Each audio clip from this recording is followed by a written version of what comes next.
Hello बच्चों, आप लोगों का स्वागत है हमारे यूट्यूब चैनल पर। आज हम पढ़ेंगे हड़प्पा सभ्यता चैप्टर 1 इतिहास 12th क्लास का इतिहास का चैप्टर 1 पढ़ेंगे। इसमें देखेंगे हड़प्पा काल में क्या क्या हुआ, शुरू से लेकर अंत तक देखेंगे। तो हम शुरू करते हैं। Let's begin.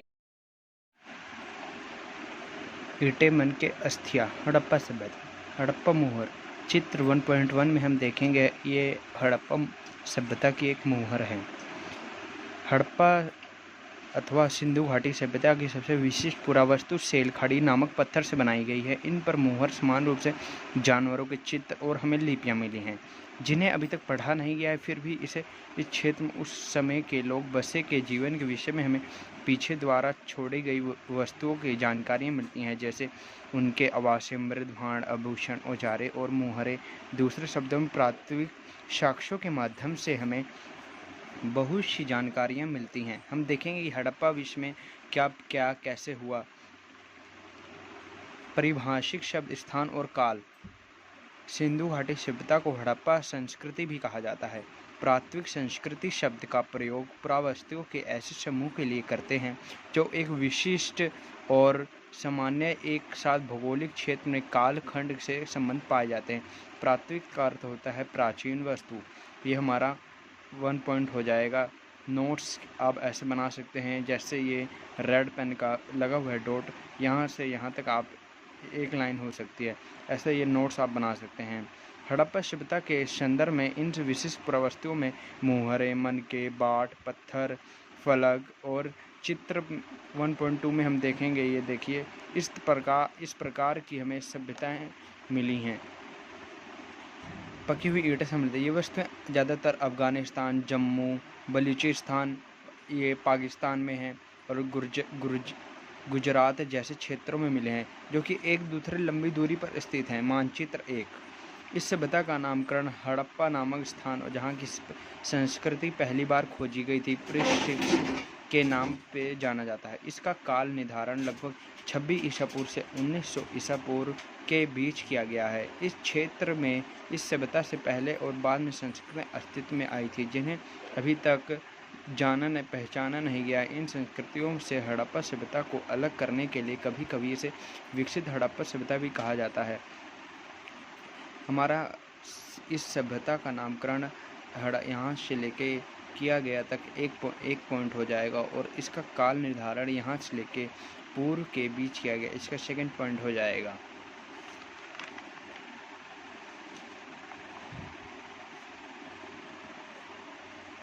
आरंभ। अब हम देखेंगे कि हड़प्पा सभ्यता का आरंभ कैसे हुआ। हड़प्पा सभ्यता की खोज 1921 में दयाराम साहनी ने की, और मोहनजोदड़ो की खोज 1922 में राखलदास बनर्जी के द्वारा किया गया। ये दोनों बहुत इंपॉर्टेंट है, इसको आप लोग बहुत अच्छे से याद कर लें, ये एग्ज़ाम में ज़रूर पूछा जाता है। आरंभ। इस क्षेत्र में विकसित हड़प्पा सभ्यता से पहले कई संस्कृतियाँ अस्तित्व में आई थी। बस्तियां आमतौर पर छोटी होती थीं और इनमें बड़े आकार की संरचनाएं लगभग ना के बराबर थी। इसमें मैं आपको जो मेन पॉइंट हमारे नोट्स के बन रहे हैं, मैं उन्हीं को पढ़ाऊंगा। आप उन्हीं को अपना अलग से नोट्स लिख सकते हैं कॉपी में। ऐसा प्रतीत होता है कि आरंभिक हड़प्पा और हड़प्पा सभ्यता के बीच क्रमभंग माना जाता है। यह हो गया हमारा आरंभ। अब हम देखेंगे निर्वाह करके अपना जीवन कैसे यापन करते थे।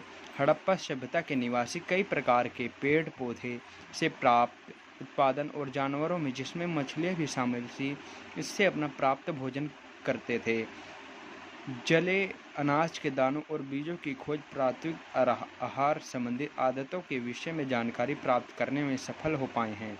इनका अध्ययन पुरावनस्पतिज्ञ वैज्ञानिक करते हैं, जो प्राचीन वनस्पति के अध्ययन है। चावल, जो कि गुजरात के लोथल में 2 किस्म वैरायटी की होती थी, और गेहूं की 3 वैरायटी होती थी। जो मैं आपको ये पॉइंट वाइज बता रहा हूँ, ये आप लोग कर लेंगे तो ये एग्ज़ाम में आने की इनकी ज़्यादा संभावना है। ये मेन पॉइंट हैं एग्ज़ाम पॉइंट व्यू से। हड़प्पा स्थलों से मिले अनाज के दाने में गेहूं, जौ, दाल, सफ़ेद चना और तिल शामिल है। सेकंड पॉइंट, बाजरे के दाने गुजरात के स्थलों से प्राप्त हुए हैं। थर्ड पॉइंट, चावल के दाने कम मात्रा में पाए गए हैं। फोर्थ पॉइंट, हड़प्पा स्थलों से मिली जानवरों की हड्डियां में मवेशियाँ, भेड़, बकरी, भैंस और सूअर को भी हड्डियां में शामिल किया गया है। इसका सब पॉइंट प्राण वैज्ञानिकों अथवा जीव प्रातविदों द्वारा किए गए अध्ययन से संकेत मिलता है। नेक्स्ट पॉइंट कि ये सभी जानवर पालतू होते थे। जंगली प्रजातियों में जैसे कि सूअर, हिरण और घड़ियाला की हड्डियां भी शामिल हैं।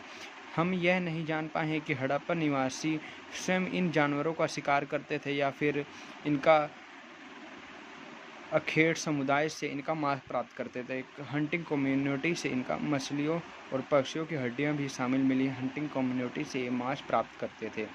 जैसे जैसे मैंने आपको बताया ऐसे ऐसे आप लिख लीजिए। हड़प्पा सभ्यता में रावी और उसकी सहायक नदियों से हर साल लाई गई उपजाऊ जलोढ़ मिट्टी से कृषि का कार्य काफ़ी किया जाता था। उपजाऊ मैदानों में मुख्य रूप से धान की खेती की जाती थी। अब 9 फसलों की पहचान की गई है जिसमें गेहूँ, धान की खेती अवश्य मिली है। हड़प्पा सभ्यता में मुख्य रूप से कपास की खेती की जाती थी।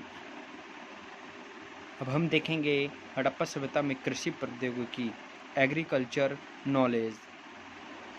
मुहरे पर किए गए रेखांकित और मृण मूर्तियों या इंगित करती हैं कि वृषम के विषय में जानकारी मिलती हैं। मृण मूर्ति का होता है कि मिट्टी से बनी हुई मूर्तियाँ।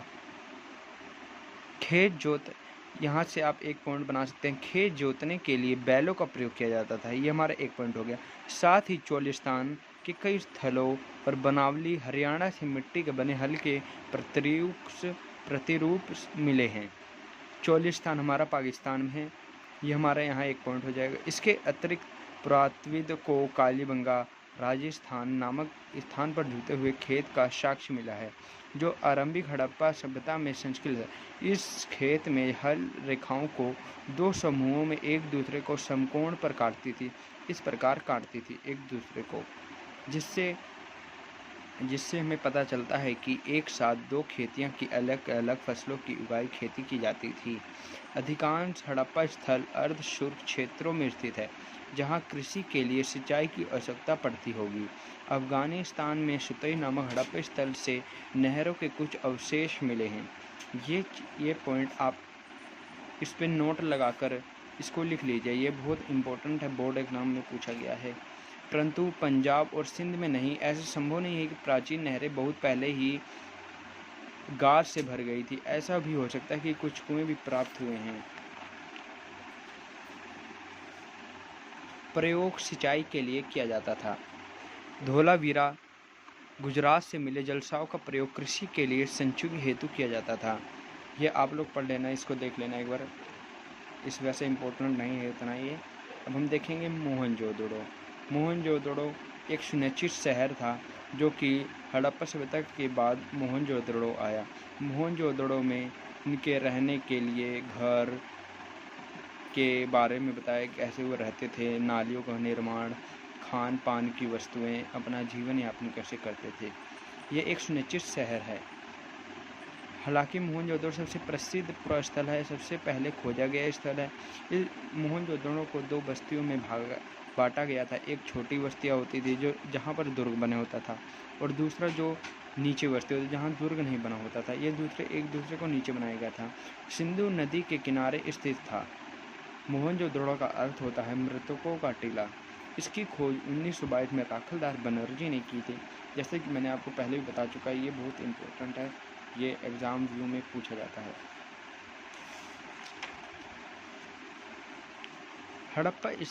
हड़प्पा के बाद हम लोग देखें मोहनजोदड़ो में कैसे घर बने थे, पक्की ईंटें हुए, कच्ची ईंटें हुए। दुर्ग की ऊंचाई का कारण यहाँ का था कि बस्तियाँ सचने कच्ची ईंटों से चबूतरे पर बनी थी। दुर्ग को दीवार से घेरा गया था, जिसका अर्थ है कि इसके नीचे शहर से अलग किया जाना। ये सेकंड पॉइंट, निचला शहर भी दीवार से घेरा गया था। इसके अतिरिक्त कई भवनों को ऊंचे चबूतरे पर बनाया गया था जो कि नींव का काम करते थे। अब आजकल नींव बनाते हैं, आप लोगों को पता होगा। नेक्स्ट पॉइंट, इसलिए ऐसा प्रतीत होता है कि पहले बस्ती का नियोजन किया गया, फिर उसके बाद वहाँ के कार्यों का विभाजन किया गया। मोहनजोदड़ो में ईंटों की जो कि धूप से सुखाकर अथवा भट्टी में पकाकर बनाई जाती थी। एवं ये इनकी संख्या एक अलग अलग होती थी, जहाँ लंबाई और चौड़ाई ऊंचाई की क्रम 4 गुनी और 2 गुनी होती थी। इस प्रकार की ईंटें सभी हड़प्पा बस्तियों में प्रयोग में लाई जाती थी।